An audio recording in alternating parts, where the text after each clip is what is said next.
welcome to Design Together, a podcast exploring how designers work together. I am your host, Abby Ryan Guido, a designer and educator working in Philadelphia, collaborating everywhere. Today is the last episode of Season 2, and I know today's guest is the perfect conversation to conclude all of the unique and insightful episodes we've released so far this season. Natalie Nixion is here. She is the award-winning author of The Creativity Leap and is the president and a creativity strategist at Figure 8 Thinking. Natalie, thank you so much for being here today. Thank you, Abby, for having me. It's great to be here. So I've been starting off all the episodes this season and asking the guests to share a little bit about your background. And I'm really excited for you to share yours because while it was not a straight path, it is so unique and it really makes it clear on how you ended up where you are today. Sure. Well, I always describe my path as loopy. I've had a very loopy background. In terms of what informs my perspective, I have a background in cultural anthropology and fashion. I should say I'm from Philly. And I think being a city kid who grew up in the 70s and 80s in Philadelphia also informed my love of grittiness and sparked my curiosity. I grew up studying dance, so I took public transportation all over the city to dance classes, especially by the time I was in high school. But I say my background in cultural anthropology, which was I had a double major in anthropology and Africana studies in college. Anthropology gave me what I call the worm's eye view of society because of the way that cultural anthropologists are trained to be super self-reflexive about why they think about what they're seeing in this particular way. So it helped me to frame and reframe very interestingly versus, so I think sociology, poli-sci, history kind of gives us the bird's eye view of society.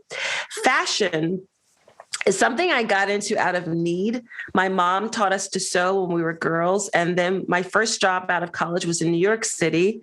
And I wasn't earning a lot of money. And I couldn't afford to buy all the pretty dresses and clothing in all the hip stores in Manhattan. So I went back to what I knew and I started sewing my entire wardrobe. I sewed my winter coat. I sewed outfits for work. And my girlfriend started saying, Nat, you could sell this. I would totally buy this. And I would say, no, I can't sell this. I just make this because I can't afford anything.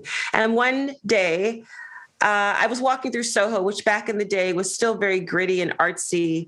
And artisans would put out their wares every weekend on the streets. And I would be walking through and I convinced myself, I think I could sell my wares. Long story short, I launched a small hat design business called Nat's Hats. That gave me the bug for fashion, the bug for business. And then some years later, I decided to earn a master's degree in global textile marketing, which took me to Israel and Germany. And after finishing that degree, I was hired by a division of the limited brands. And that was an incredible chapter of my career because I actually ended up living and working in Sri Lanka and Portugal and traveled throughout Asia, making bras and panties for the Victoria's Secret brand. So fashion is something that is so underappreciated and underestimated by. We can just start with design. I think there is a hierarchy in design and fashion is kind of low on the totem pole, but definitely in the business field, it's definitely underestimated. But fashion gave me such an appreciation to develop my financial acumen, to have an appreciation for the role of technology and manufacturing and logistics. And it gave me a deep appreciation for the role of beauty and aesthetics and desire and building consumer insight. So this mishmash of interest was something that I always felt apologetic about until super recently, I'd say about 5 years ago. So I also became a professor for 16 years. Just throw that one in there too. Throw that one in there. And I first taught the business of fashion. And then I naively decided to earn my PhD in design management while working full time. But that was really cool. Even though it was hard, it was also incredibly energizing because I was learning so much. And that really was when I started to learn about design thinking, creative strategy, design management. And I said to the university, where I was employed. I used to teach and be a professor at Philadelphia University, which is now Thomas Jefferson University. And I would say to the leadership there, we've got to be doing something in this space. This is so cool. It kind of syncs with the history of this university. And in most organizations, what happens when you pipe up, they say, okay, you do it. Do it. Yeah. Right. So I did. And I launched and created and launched the Strategic Design MBA program, which the moniker was the MBA for hybrid thinkers. And we integrated design thinking into how people were learning leadership strategy, et cetera. I gave a TEDx Philadelphia talk in 2014 where I was proclaiming that the future of work is jazz. And after giving that talk, organizations and companies started inviting me in to help them become more improvisational. And that's what led me to start figure eight thinking, because I was really developing a side hustle. My husband, John, said, Nat, this is like a thing. You need to formalize this. So for about a year, I was doing these side hustle consulting projects alongside my scholarship and academic practice, and looked up in 2016 and realized I'm having more fun with my side hustle, which I'm really hopping over the pain that was involved in that moment. But it was a bit of a first world existential crisis. Like, what am I if I'm not a professor? All that stuff. So anyway, long story short, and this is a very long answer to your question, but in 2017, I actually resigned from my university post, and I will be celebrating 4 years building figure eight thinking this June of 2021. And I haven't looked back. It's been an incredible journey. And at this stage in my life and my career, all of those loopy interests, those divergent interests have finally converged into a way that makes stellar sense in the ways that I help and advise my clients. It really does. It's funny, you hear it and you're like, and then you went here and here, but the way it all kind of comes back together, I think can be so inspirational for people listening who do have a lot of interest and feel like they have to make that decision, like this is the one thing I'm going to do for the rest of my life. I talk to students about that. It's a very heavy thought to think, you're 18 and now you're being asked, pick what you're going to do for the rest of your life. I know. It doesn't have to be like that. No, not at all. Everything you learn is building up to something. It's just you get to decide what that something is, and you don't have to know it going in. No, well, my mom used to say to us that all learning is interconnected. So from the days when I was catering and waiting tables to the days when I was, working in global fashion apparel sourcing to times when I was a professor, every single one of those experiences taught me something, and I could pull from those experiences to inform how I was going to show up in my work. And you're right, it's incredibly daunting for 19-year-olds to be presented with something called a major sometimes in a way that sounds like, oh, you pick this and then problem solved. This is your pathway. Right. Versus, and I think I'm oversimplifying things. I think most professors and universities are really trying to frame things for their students to help them understand this is your opportunity. This privilege of going to college is your opportunity to learn how to learn. It's right. Your opportunity to fall in love with learning. And whatever your major is, this is how I would try to represent it to students when I was teaching.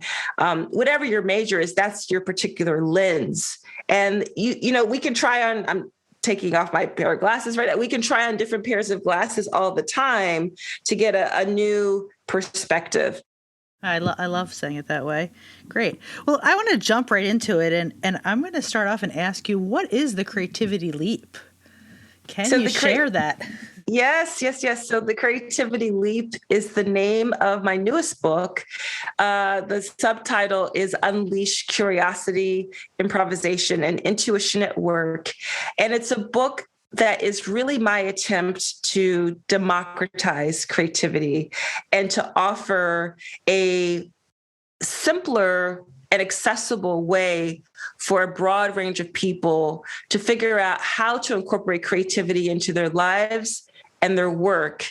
And I think it's especially important now because we know we are living what we're calling this fourth industrial revolution, where tech is ubiquitous. The silver lining is that there could be a lot more room for the human to show up in our work and our lives. So a creativity leap requires a lot of reframing.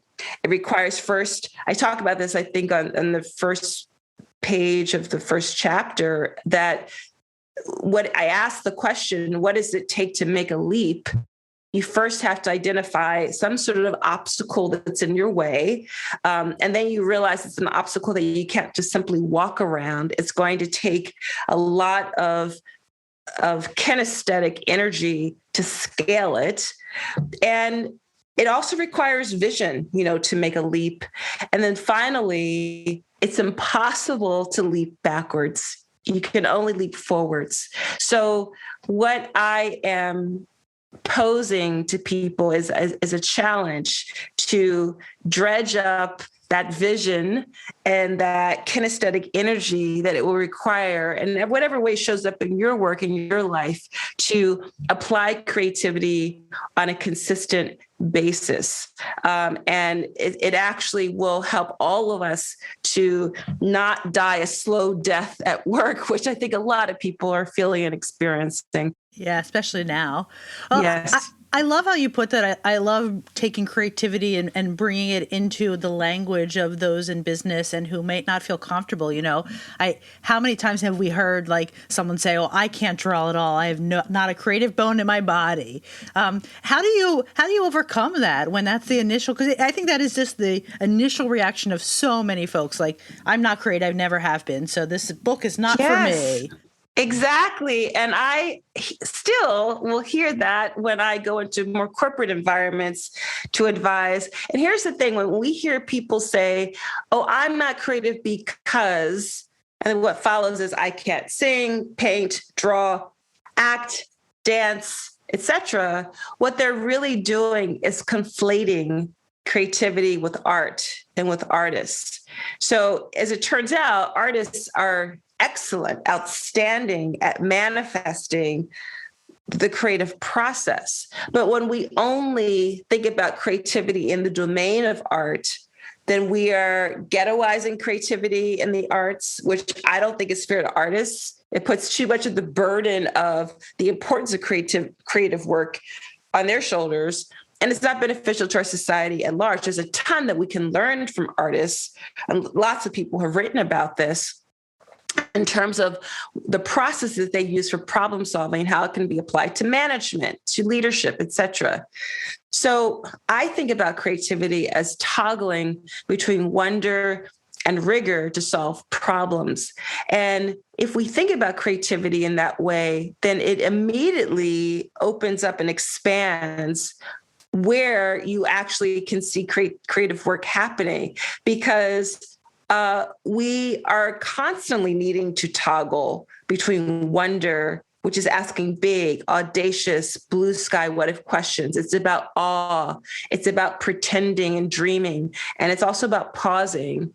So we're constantly toggling between that and rigor, which is discipline and deep focus and time on task and repetition. And if we're not toggling between those two things, that we need to be. I have a corollary I dreamt up. I write in the book, which is that wonder is found in the midst of rigor, and rigor cannot be sustained without wonder. So I wanted to figure out a statement that would really gel for people, how copacetic and interrelated wonder and rigor are. Yeah, again, it just putting it that way, it gives the vocabulary for someone to connect to creativity in a way, with words they're familiar with and not so scared of. We all could talk about our wonder, and we all understand what rigor is, and hopefully have some of that in our workflow too. So, and you know what? Whenever I share that way of thinking about creativity, that word wonder, people just light up, people relax, people want to be invited to to dream and to be wondrous. And in a lot of my keynotes, I share the intellectual heavy hitters who gave a lot of credence to wonder. Socrates talked about how wonder is the seed or root of wisdom. And the Jewish theologian and civil rights activist Abraham Heschel wrote about how it's wonder, not doubt, which is the root of knowledge. So we have these people who we give a lot of respect to, who know their stuff, who don't dumb down the value and importance of wonder. So I want to talk a little bit about collaboration. That's what, this podcast is about, how folks work together. And when I first talked to you about interviewing you and bringing you on, I was like, well, creativity and collaboration, how do they work together? But to me, they kind of exist together because they need to. Like those two things, they rely on each other. So I wanted to talk a little bit about how collaboration impacts a company's ability to use creativity as a tool. Well, I think if we step back, we realize that in order to collaborate, you must start with an assumption that you do not have all the answers. And that right there is not an easy place for some people to get to. I struggle with that. I think that Me too. A lot of folks do. Yeah. Exactly. But we first have to realize that I've been told that it's an African proverb which says, alone faster, together further, right? And it says very elegantly the value of collaborating. Now, the reason why you asked a really good question, I'm going to botch up I hope I'm still answering your question, but the connection that I see between collaboration and creativity is that the creative process needs fresh eyes on it. The creative process, first of all, errs on the side of process versus one solution. Creativity is okay with yielding multiple possible future scenarios that we could then act upon. And I see the direct correlation between creativity and collaboration just in terms of what I call the 3 I's. The 3 I's is a framework I developed to help people figure out how to exercise their creativity. I realized it wasn't enough for me to say, okay, guys, toggle between wonder and rigor to solve problems and go off from there. Yeah, there you go, you're creative. So the 3 I's are ways that we can practice toggling between wonder and rigor. So they include inquiry, improvisation, and intuition. So when you think about it, the best collaborators know how to build inquiry into a process. They know how to be super curious, not only about others and those that they're going to begin to work with, but about themselves. That's one of the gifts of collaboration. It's painful sometimes, but when we collaborate with others, we actually have to unpack a ton of jargon. We have to explain why we do things the way we do them. There's a steep learning curve often about, this is how they approach it. How might we incorporate into the way we approach it? And it requires asking new and better and different questions. So that's one element. That's what I would call a capability of creativity, curiosity, and inquiry that is embedded in collaboration. Really good collaborators know how to ask good questions of their colleagues, their teammates, but also they're open to the questions that they begin to necessarily have to ask of themselves. So why have we done it this way for the past 11 years? Why, right? And what if we started to incorporate just this one element over here about the way this other group approaches the similar problem? The improvisation piece is the second I, and these I's are not in order, it's not a linear process, but the second I mentioned, improvisation. Improvisation is something that I got really interested and learned about when I was earning my PhD while working full-time. I mentioned that in the beginning of our conversation. I ended up really delving into a stem of chaos theory called chaotic systems thinking. And I actually used a heuristic from Frank Barrett, who developed these 7 principles from jazz music that we can also apply to organizations.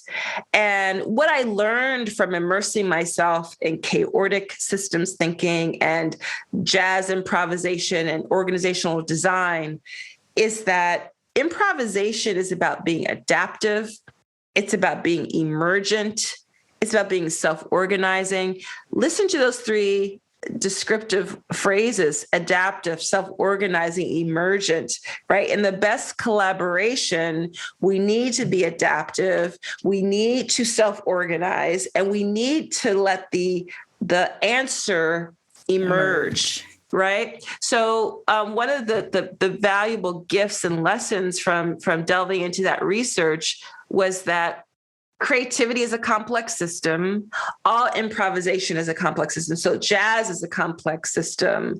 The ability for stand-up comedians or improvisational comedians from like Second City or Saturday Night Live to riff, they are engaging in complexity. It requires us to be super focused in the present, to be about the build, to not just be fixated on our idea and wait till the other person shuts up and then, throw in our idea, but it's to really actively listen and say, okay, that, yes. And then that could lead to X, and then, yeah, okay. And that could lead to Y, et cetera, et cetera.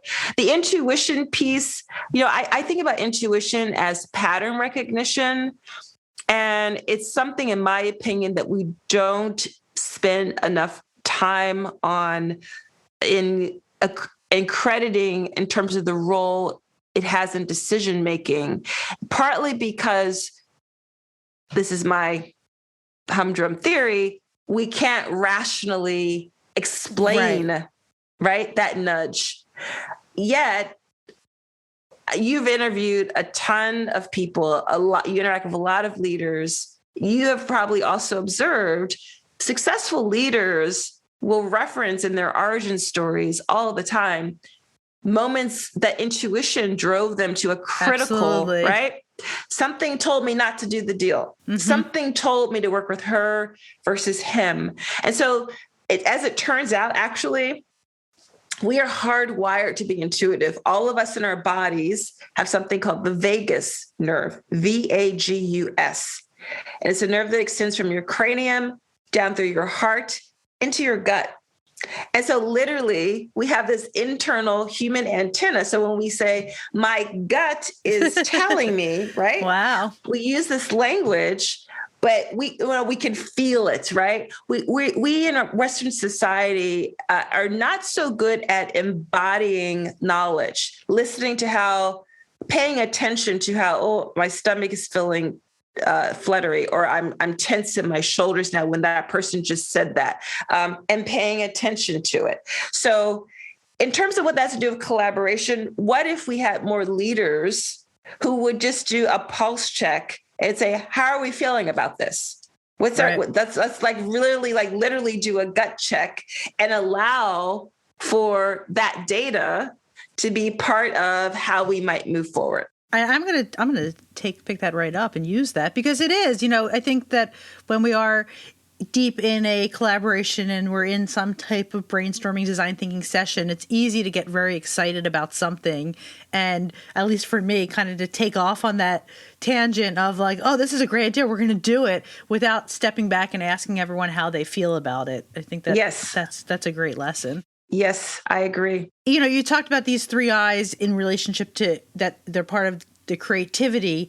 I don't remember the actual terminology you used for those 3 together, but they also easily are part of collaboration. Like you could have been sitting here saying like, you need these 3 I's to be a successful collaborator. Yes. And thank you. So that's what I was trying to say is the bridge, is the connection between creativity and collaboration. The same capabilities that we need to be creative are absolutely essential in collaboration. You must show up super curious. You must be willing to improvise and adapt.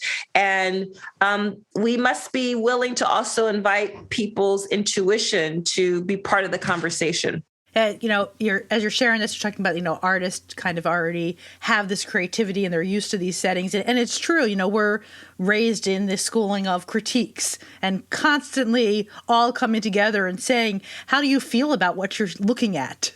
Yes, right? Exactly. And design pedagogy, art, the studio model of pedagogy. I grew up studying dance. So in the dance studio of pedagogy, what's fascinating, and I never really put this together all the time, there's definitely hierarchy in say a dance studio and dance instruction, even in the more funky, hyper, like postmodern sort of dance settings, right? There is the instructor, there's the teacher, but you are constantly encouraged to observe how your colleagues are acting, are executing on a movement, how their technique is better than yours, how they are learning it, how you could learn it. When I have taken visual art classes, the critique is all about learning from each other as much as we're learning from the teacher. And so fast forward decades later, when I was a professor and then was building the strategic design MBA with colleagues, it was really important for us to not have a traditional MBA classroom that was stage on stage, auditorium style seating. We incorporated the studio model of learning so that the professor, the thought leader, the teacher was a provocateur, a coach. Out of a 4-hour studio, 30% of the time was, them delivering content. The remainder of the time was tinker, test this out, discuss, share out, build again. We worked standing up on whiteboards, So I just lost my train of thought. We were just talking about how being kind of around that system in education of critiquing. Yes. So there's something about the art studio model of pedagogy, the design pedagogy. I use a term I call oxygenating your ideas. In art pedagogy, the studio model from design, it requires in the learning process to develop the courage to oxygenate your ideas, to share the work in progress, to have the recital, to have the student show that's midway through the term, and to get the feedback. Mm-hmm. And that's not always easy because just like in the scientific lab, scientists know when they build a hypothesis and they embark on an experiment, the answer to an experiment could be no. The answer to an experiment could be, no, it doesn't actually work.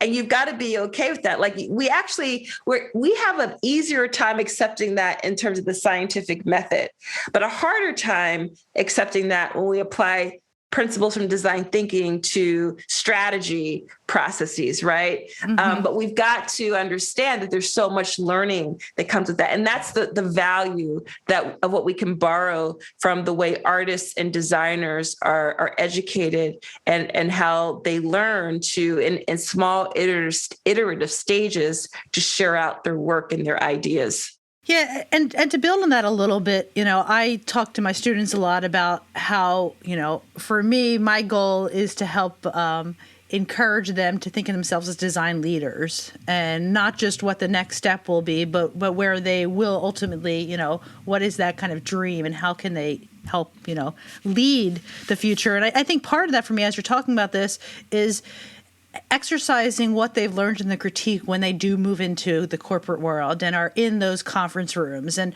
I think that there becomes this disconnect of, in the classroom, it's this lively, encouraging conversation about what's happening and suggestions. And then you move into, a 30th floor conference room and it's sterile and you don't have the whiteboard and, it feels different. So how would you encourage those earlier in their career who come from this background of critique and now are in the corporate world? What can they bring to those conversations being younger to help with that creativity leap? Well, I love that you're encouraging your students to think of themselves as design leaders, because I think part of what you are encouraging them to do is to understand that they are part of a larger system. They are integrated into a system. They're not just, and when I say system, I'm thinking of it not as a cog in the wheel, but part of kind of an interconnected web. And when we think of the way systems designers and systems thinkers approach anything, is that they understand that when we make a change in one part of the entity, the system, there's going to be a cascading effect in other parts. So for design students to not take being pigeonholed for an answer, and for them to even spark conversations about the interconnection between this choice and this new direction and design, and how that's going to impact manufacturing and sales, and asking, could we have those additional people at the table? Someone who I really have learned a lot from, never met him, is Jerry Hirschberg, who used to be the head of design for Nissan Automotive. And he created an incredible term called creative abrasion, because whenever he was galvanizing his designers to, attack a design challenge with automotive design, he would require that people from finance and HR and manufacturing and sales and marketing be part of the conversation. Getting to your point about collaboration, he understood that collaboration is hard. Most of us dread it because it's like, oh gosh, it'd be just so much easier if we could just do this ourselves, right? But he understood that while there is abrasion and friction initially, the net result of friction is always energy. So why not convert that energy that comes from this diverse group of people looking at this problem? Why not galvanize it into something positive?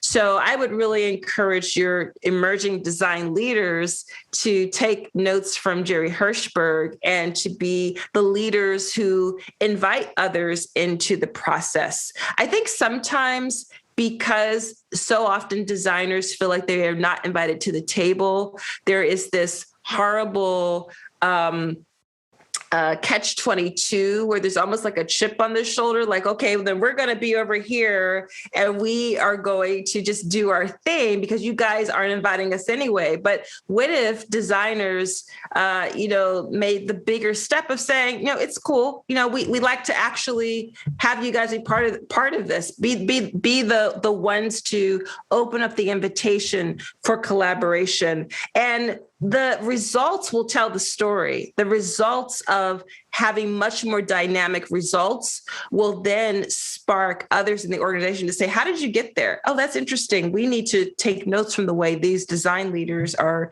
affecting change. Yeah, this is perfect going into the next thing I want to talk about, which was a collaborative culture. And I know this is something that you help companies with, and I wanted to know a little about kind of how do you approach that if you are somewhere and there is not that culture. And I think a lot of us have walked into jobs, with one thought, and then we get there and we see something very different. How do you build that culture for collaboration? The first step is to kind of audit the present state and acknowledge this is what we're looking at, folks. And because I'm a qualitative researcher, if people are inviting me in, we're a smidgen ahead, right? Because people are acknowledging we've got a problem. There's something happening. They need your help.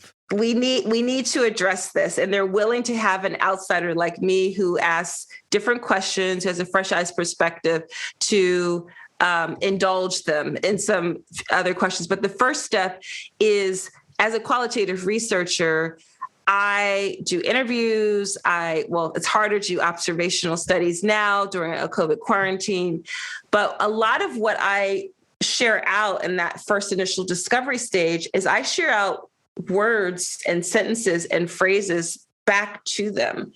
And sometimes I've had situations where a manager's like, who said that? And I was going to ask, and I explain, I'm not at liberty to share, this is really this is anonymous on purpose so that you can just get a sense, just let this wash over you. I know this may be difficult to hear in some situations, but this is the reality. This is what people said to me. And I promise that this would be anonymous. This is how people are feeling. This is what people are seeing. This is what people are hearing.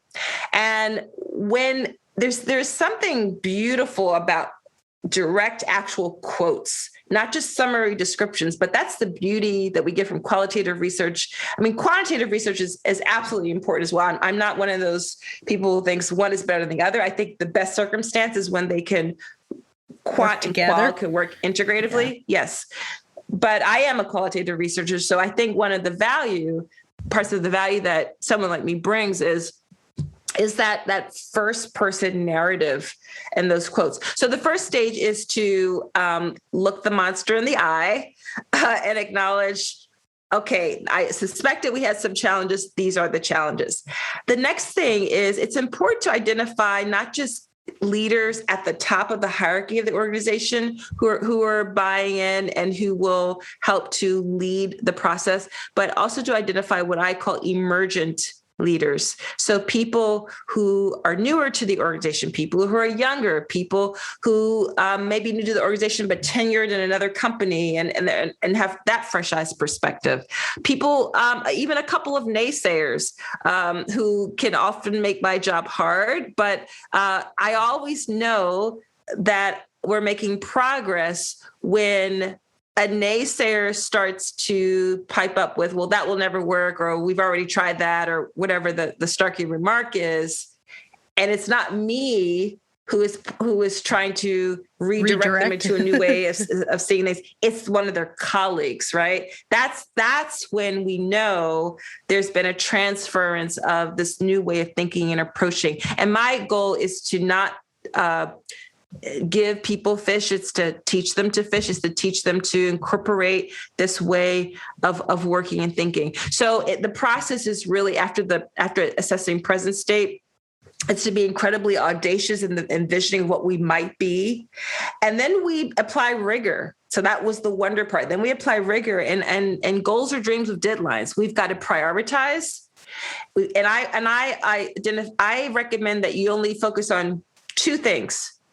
3 at the most, because you want to achieve small successes so that you can galvanize and energy and have traction. Can you give some examples of what those might be? I'm just curious when you said 2 or 3 things to focus on. Yeah. So I like to, I use a paradigm in my work. I call it the 3 Ps. So it's about people, process, and place. Okay. So you can choose between it could be, we want to focus on the way we're hiring. That's around the people piece, or we want to focus on why do we interview in this way? What's another way we could redesign the interview process?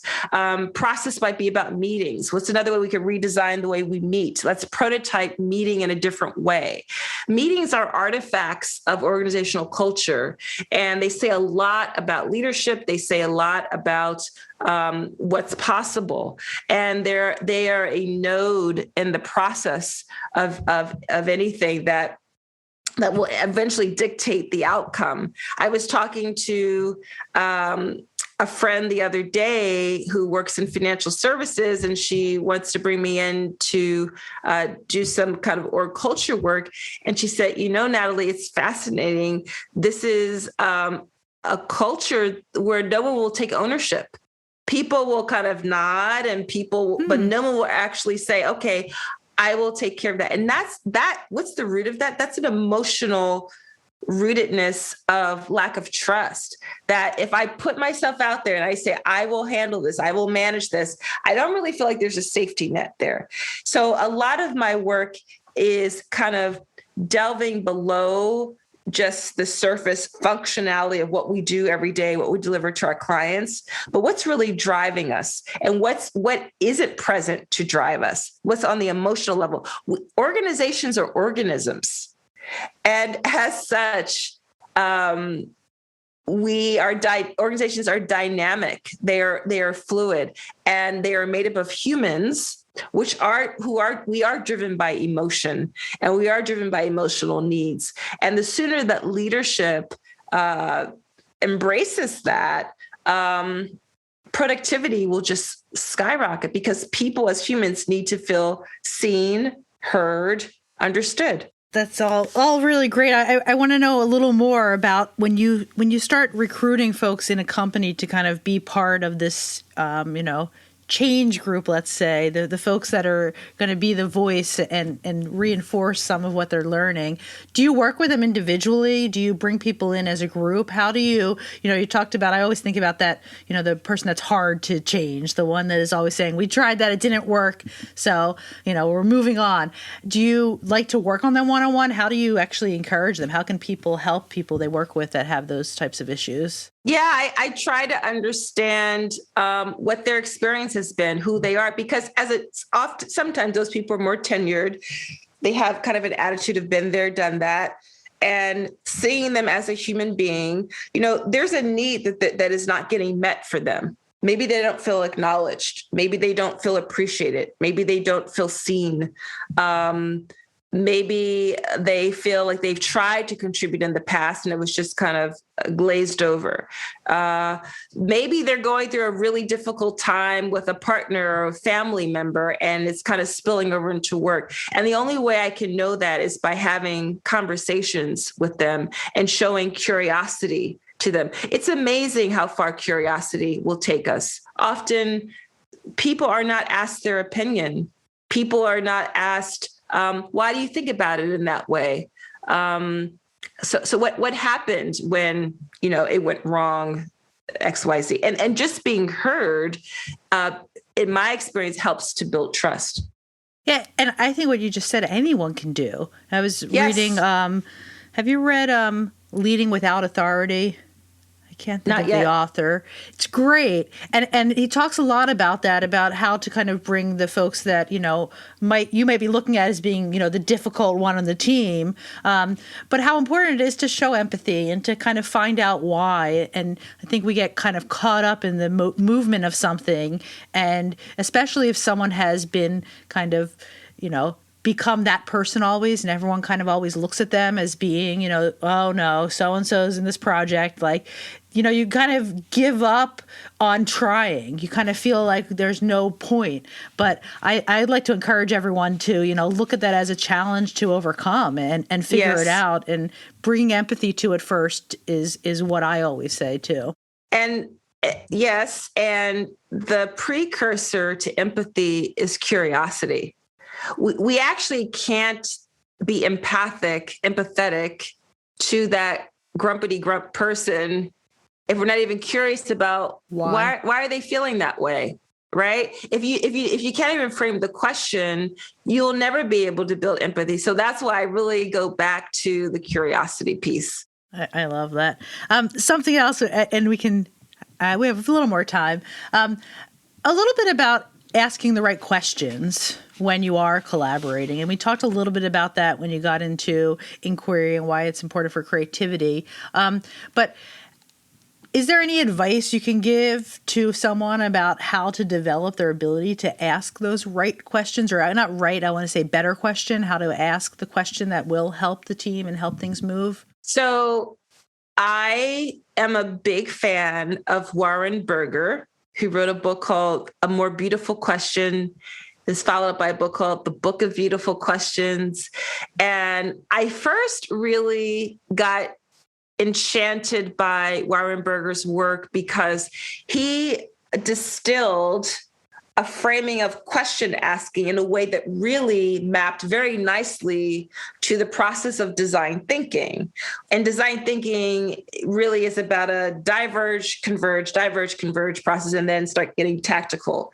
And so the simple question framing is starting with why, which is starting to diverge your thinking. Why do I do it XYZ way? Why have we never recruited people over age 40? Why do we only look at recruits from these sorts of schools?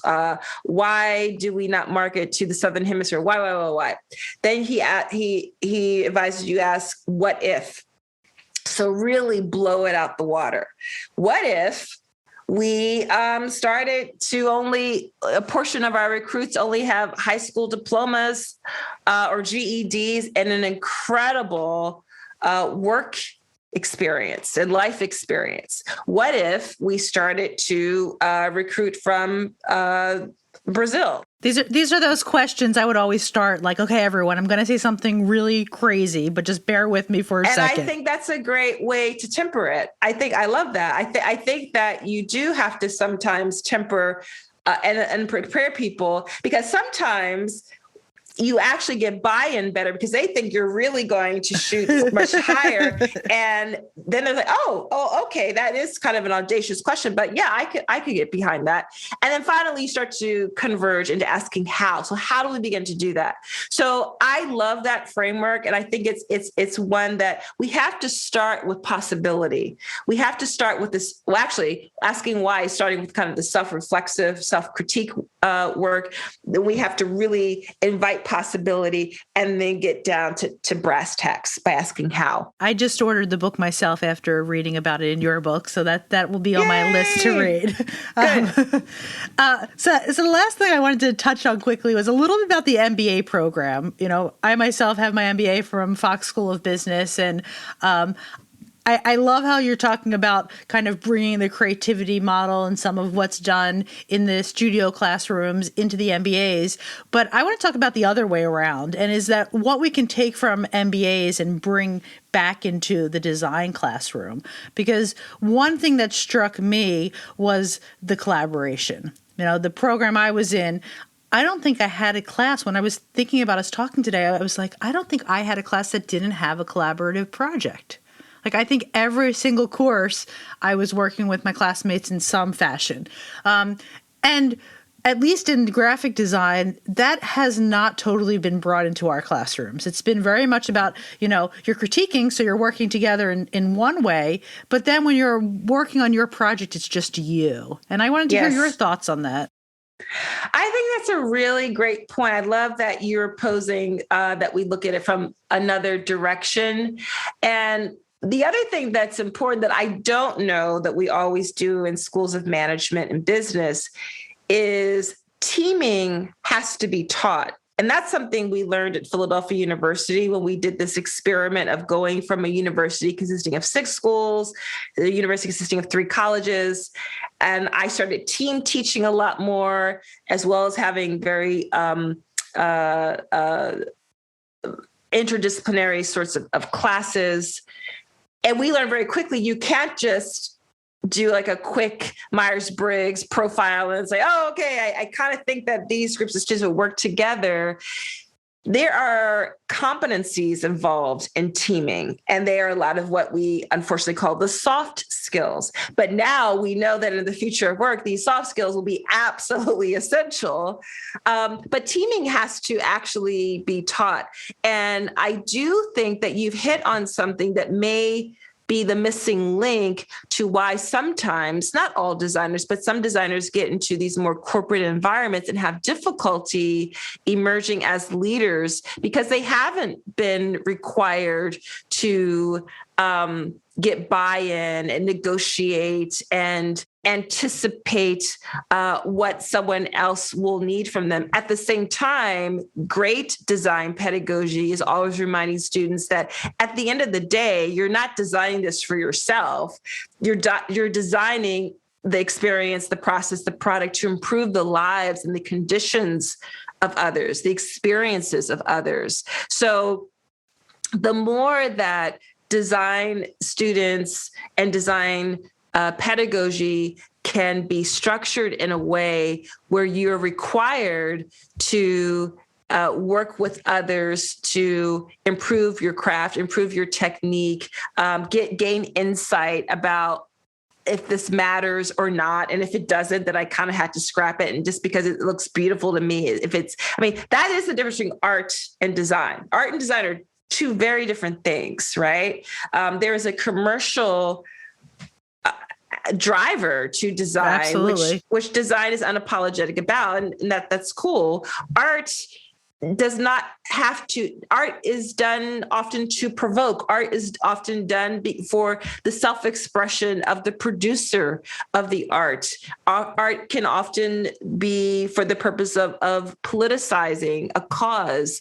Art can be done to beautify, right? But artists are not there to produce their work for commercial ends. Would you say design is solving a problem that that good design has a problem to solve? And I mean, art can do that too, but doesn't have to have the solution. It doesn't have to, and I think that artists often are catalyzed to produce their art because they've identified a problem, but they don't necessarily want to be pinned down to having to deliver the solution. If their art ends up providing a space that leads to solution, all the better. But they are really, this is my opinion. I think good art loves to provoke. Good art loves to inspire. Good art likes to lead to more questions. But I don't think that it's only the purveyance of design to solve problems. Design definitely leads with trying to solve problems, but I absolutely think that great art often ends up solving problems. All right. Well, this was a really amazing conversation, Natalie. Thank you so much for joining me today. Thank you, Abby. This was awesome conversation, and I appreciate the invitation. Cool. And if you're interested in reading Natalie's book, which I completely recommend, it was a really great read. I've enjoyed it. It's The Creativity Leap, and it's available wherever you get your books. And also you can check out Natalie's company. It's figure8thinking.com, and the 8 is the number 8. Thank you again so much. Thank you. Thank you all so much for listening. If you are enjoying our show, please post us a review on whatever podcast streaming platform you use. To learn more about us, check out our website at designtogetherpod.com.